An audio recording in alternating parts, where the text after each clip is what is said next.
সবাইকে আমন্ত্রণ কুল স্পোর্টস 24-এ। এতক্ষণ শিরোনাম শুনছিলেন, আপনাদের সাথে আছি রেজওয়ানুজ্জামান। চট্টগ্রাম টেস্টের খবর জানাবো। প্রথম দিন শেষ বিকালে ঘুরে দাঁড়িয়েছে বাংলাদেশ। জিম্বাবুয়ের সংগ্রহ 9 উইকেটে 227 রান।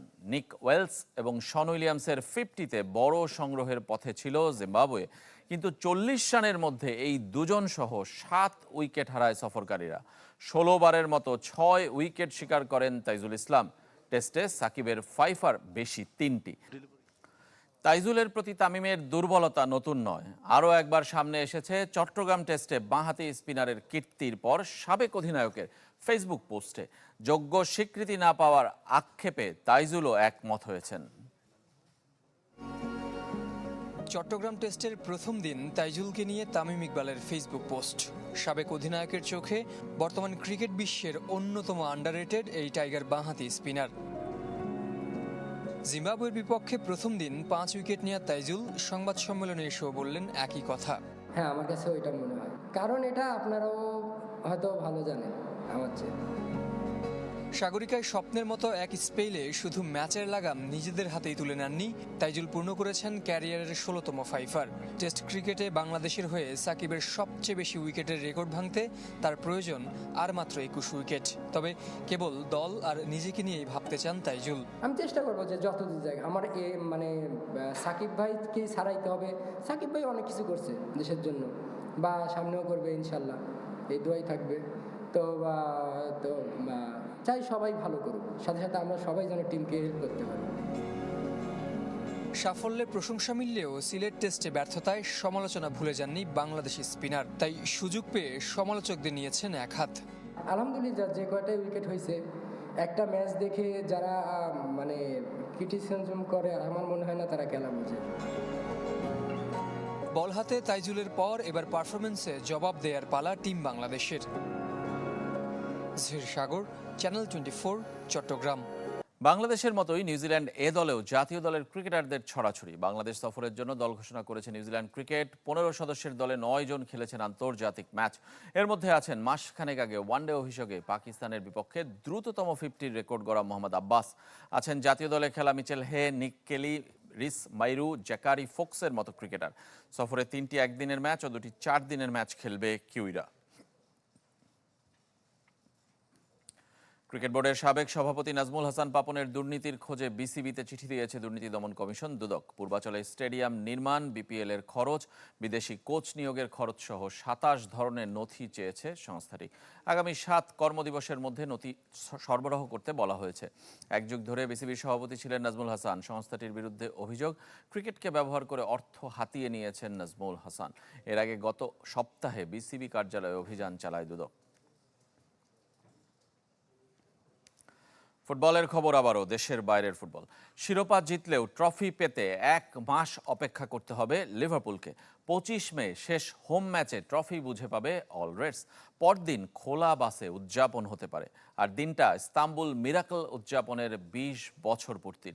এর আগে 97 বা 92 পয়েন্ট নিয়ে না পারলেও 82 পয়েন্টেই এবার জিতে নিয়েছে ইপিএল শিরোপা। 20তম লিগ শিরোপা জিতে উৎসবে ভাসছে লিভারপুল সমর্থকরা। 3 দশকে আর প্রিমিয়ার লিগ মর্যাদার পর দ্বিতীয়বার। প্রথমটা 5 বছর আগে, কিন্তু সেবার উদযাপন করা হয়নি অল রেড সমর্থকদের করোনা মহামারীর কারণে। এর আগে 2019 চ্যাম্পিয়ন্স লিগ জেতার পর আর 2022-এ ঘরোয়া ডাবল জিতে খোলা বাসে প্যারেড করেছিল লিভারপুল ফুটবলাররা। কিন্তু লিগ শিরোপার স্বাদটাই পায়নি বর্তমান প্রজন্ম। মৌসুম শুরুর আগে মোহাম্মদ সালাহ সেজন্যই এই ট্রফিটা জিততে চেয়েছিলেন। এবার ঘটা করে উদযাপনের পরিকল্পনা। 27 এপ্রিল ট্রফি জয় নিশ্চিত হয়েছে, কিন্তু তা হাতে পেতে অপেক্ষা করতে হবে আরও 1 মাস। ইপিএল প্রথা মেনে শেষ হোম ম্যাচে ট্রফি বুঝে পাবে অল রেডস, আর সেটা 25 মে ক্রিস্টাল প্যালেসের বিপক্ষে। অ্যানফিল্ডে হাতে তুলবেন ইংলিশ প্রিমিয়ার লিগের প্রথম ডাচ অধিনায়ক ভার্জিল ফন ডাইক। খোলা বাসে প্যারেডের জন্য অবশ্য 24 ঘন্টারও কম সময় অপেক্ষা করতে হবে। দিনটা 26 মে সোমবার, ইংল্যান্ডের ব্যাংক হলিডে। কাকতালীয়ভাবে দিনটা ইস্তাম্বুল মিরাকল উদযাপনের 20 বছর পূর্তিরও।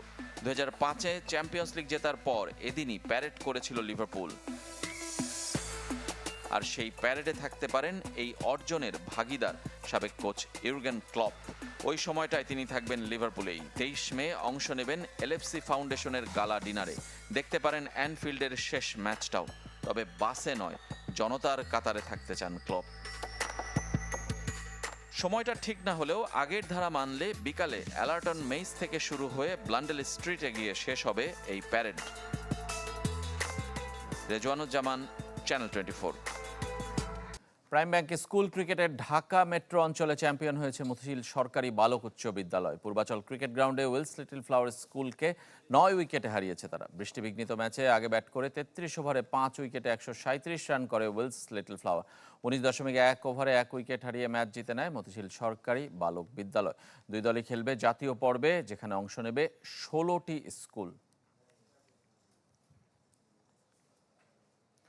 পেহেলগামে সন্ত্রাসী হামলার প্রভাব অব্যাহত ক্রীড়াঙ্গনে। ভারতে বন্ধ করে দেওয়া হয়েছে পাকিস্তানি ক্রিকেটারদের ইউটিউব চ্যানেল। পাকিস্তানের সাবেক ক্রিকেটার শোয়েব আখতার, বাসিত আলীর চ্যানেল এখন থেকে দেখা যাবে না ভারতে। ব্যক্তিগত ইউটিউব চ্যানেলের পাশাপাশি বিভিন্ন গণমাধ্যমের চ্যানেলও বন্ধ করে দিয়েছে ভারত সরকার। এই তালিকায় আছে জিও নিউজ, ডন, ARY, সামা টিভি, স্পোর্টস সেন্ট্রাল। 22 এপ্রিল পেহেলগামে হামলার পর পাকিস্তানকে দোষারোপ করে আসছে ভারত। বন্ধ করে দেওয়া হয়েছে পাকিস্তান সুপার লিগের সম্প্রচার। আরও বড় পরিসরে হতে পারে IPL। 20 ম্যাচ বেড়ে 94 ম্যাচের আসর আয়োজনের ইঙ্গিত দিয়েছেন ইন্ডিয়ান প্রিমিয়ার লিগ চেয়ারম্যান অরুণ ধুমাল। 2022 সাল থেকে যুক্ত হয়েছে নতুন 2 ফ্র্যাঞ্চাইজি, গুজরাট লায়ন্স এবং লখনৌ সুপার জায়ান্টস। তবে 2028 সাল থেকে শুরু হতে যাওয়া নতুন চক্রে ফ্র্যাঞ্চাইজি বাড়ানোর ইচ্ছা নেই IPL কর্তৃপক্ষের। তবে প্লে অফের ম্যাচগুলো হোম অ্যান্ড অ্যাওয়ে পদ্ধতিতে করতে চান অরুণ ধুমাল। এ নিয়ে ICC আর BCCI এর সাথে আলোচনা শুরু করেছে IPL কর্তৃপক্ষ। এরই সঙ্গে শেষ করব কুল স্পোর্টস 24-এর এখনকার আয়োজন। ধন্যবাদ সবাইকে সঙ্গে থাকার জন্য।